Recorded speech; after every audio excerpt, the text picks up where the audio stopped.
And some of the stories, tensions between the United States and Iran seem to be escalating yet again. The U.S. Justice Department has issued a warrant now for the seizure of the Iranian tanker Grace 1 in Gibraltar.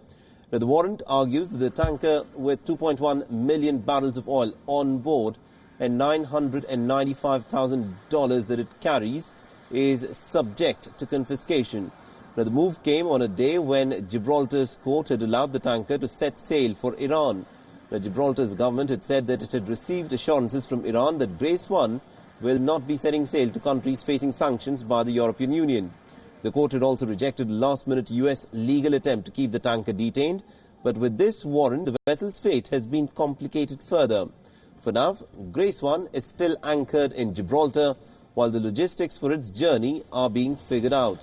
Remember, the tanker was taken into custody on the 4th of July on suspicion of transporting oil to Syria that has now been barred under the sanctions regime by the United States. Now, the seizure of Grace 1 tanker had triggered a major diplomatic row between Iran and the West. Now, Tehran had accused the United Kingdom, which essentially had seized the tanker, of piracy, and in turn had seized a British-flagged ship, the Stena Impero, in the Gulf.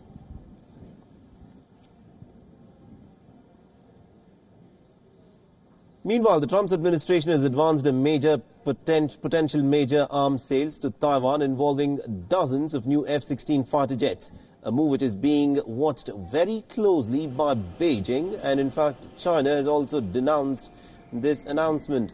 Now, according to reports, Congress was notified about the potential sale informally on Thursday. An official announcement with this regard could soon be expected after being approved by the Senate Foreign Relations Committee and the House Foreign Affairs Committee.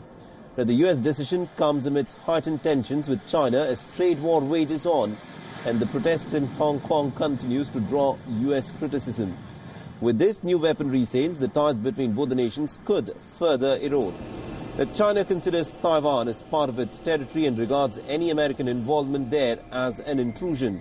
Now, denouncing the deal, China has said that the United States arms deal to Taiwan severely violates the One China principle.